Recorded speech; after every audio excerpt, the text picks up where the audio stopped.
Maya. Okay, this is chapter 7 of Ella Enchanted, and this is actually my second take at it, because the first time it was black dark it turned. So, hopefully the light will be better now. Yeah, this is chapter 7. Okay, chapter 7. "Where are you going?" Char cried. He could see where I was going. "I must," I said. "Stop! I command you to stop!" I stopped and stood shaking while soldiers crowded around the hut. Their swords pointed at the ogre, who glared at me, then turned his back and retreated into the dim interior. "Why did you listen to him?" Char asked. I was still having trouble with the child. He was pulling his little beard and wriggling to escape. "Puich azu frech!" he cried. I used his distress to avoid answering the question. "He's frightened." But Char wasn't distracted. "Why did you listen to him, Ella?" I had to answer her somehow. "His eyes," I lied.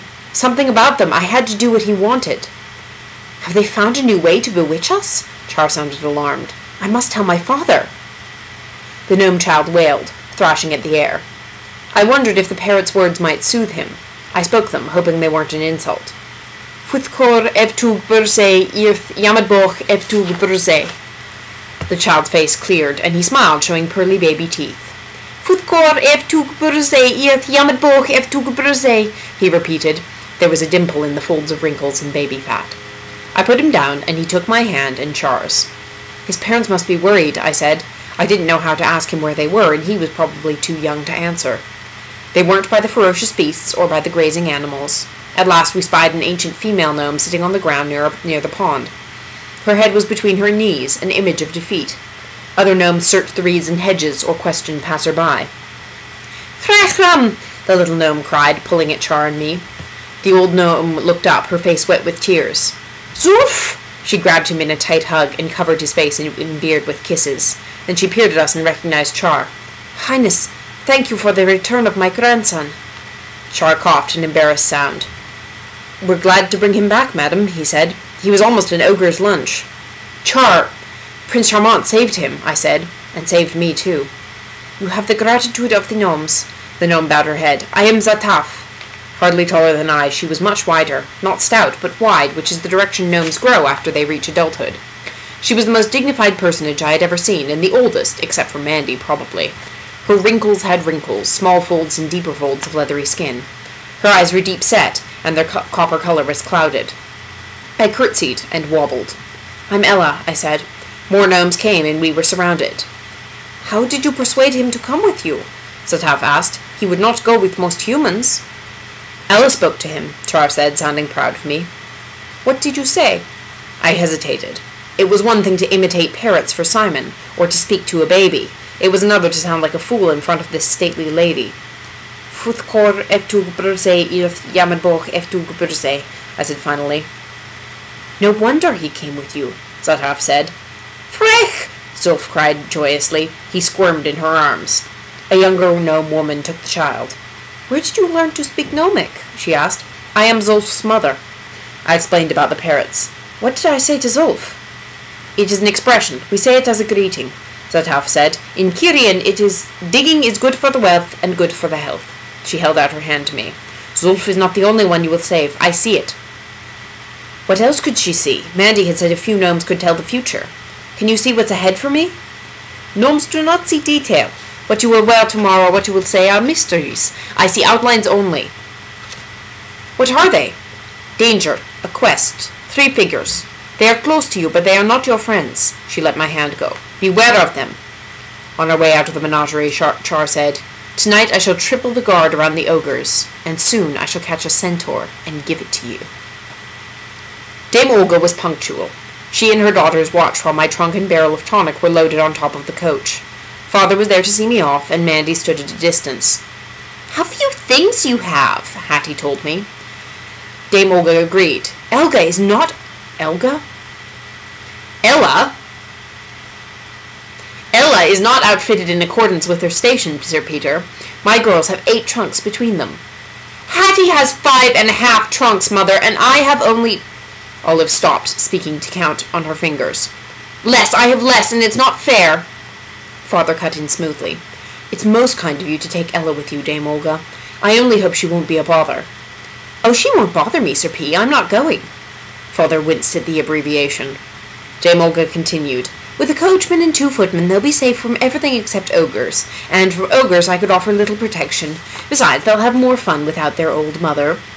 After a pause, Father said, Not old. Never old, madam. He turned to me. I wish you a comfortable journey, child. He kissed my cheek. I'll miss you. Liar. A footman opened the coach door. Hattie and Olive were handed in. I ran to Mandy. I couldn't leave without a last hug. Make them all disappear, please, I whispered. Oh, Ella, sweetie, you'll be fine. She clasped me hard. Eleanor, your friends are waiting, Father called. I climbed into the coach, stowing a small carpet bag in a corner, and we started to move. For comfort, I touched my chest where Mother's necklace was concealed. If she were alive, I wouldn't be rolling away from home in the company of these creatures. I would never embrace a cook, Hattie shuddered. No, I agreed. What cook would let you? Hattie returned to an earlier subject. With so few belongings, the other girls will hardly know whether you are a servant or one of us. Why does your gown pucker in front? Olive asked. Is that a necklace? Why wear it under your clothes? Hattie asked. Is it ugly? Olive said. Is that why you hide it? It's not ugly. Show it to us. Ollie and I so want to see it. An order. I brought it out. It didn't matter here. There were no thieves to steal it.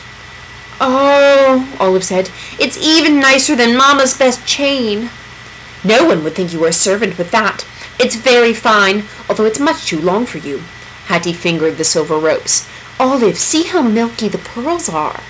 Olive's fingers joined Hattie's. Let go. I shifted out of their reach. We wouldn't hurt it. May I try it on? Mother lets me try on her necklaces, and I never hurt them. No, you can't. Oh, let me. There's a dear. An order. Do I have to? I asked. It slipped out. I could have swallowed my tongue. Hattie's eyes glittered. Yes, you have to. Give it over. Just for a minute, I said, unclasping it. I didn't delay. They mustn't see me struggle against the curse. Fasten it around my neck. I did so. Olive. The order had been for her sister. Thank you, my dear. Hattie settled back in her seat. I was born to wear jewels like this. Let me try it, Ella, Olive said. When you're older, Hattie answered. But I had to obey. I tried desperately to ignore Olive's orders, but all my complaints started, churning stomach, pounding temples, shortness of breath. Let her have her turn, I said through clenched teeth. See, Olive said, Ella says I can. I know what's best for you, Olive. You and Ella are both too young. I lunged at her and unfastened the necklace before she had time to stop me. Don't give it to her, Ella, Hattie said. Return it to me. I did. Give it to me, Ella, Olive said, her voice rising. Don't be so mean, Hattie. I snatched the necklace back from Hattie and passed it to Olive. Hattie stared at me. I could see her start to work out what had happened. Mother wore that necklace to her wedding, I said, hoping to deflect her thoughts. And her mother... Are you always so obedient, Ella? Return the necklace to me. I won't let her, Olive said. Yes, you will, or I'll see that you get no dinner tonight. I took the necklace away from Olive. Hattie fastened it around her neck and patted it complacently. Ella, you should give it to me. It would be a token of our friendship. We're not friends. Yes, we are. I'm devoted to you. Olive likes you too, don't you, Ollie? Olive nodded solemnly. I believe you will give it to me if I say you must. Do so, Ella, for friendship's sake. You must. No, I wouldn't. She couldn't have it. You can have it. The words burst from me. Thank you. What a generous friend we have, Olive. She changed the subject. The servants were careless when they cleaned the coach. That dustball is a disgrace. We shouldn't have to ride in such filth. Pick it up, Ella. An order I liked. I grabbed the dust and ground it into her face. It becomes you, I said, but the satisfaction was fleeting. Don't move my cat here, Olive. Okay. Bye.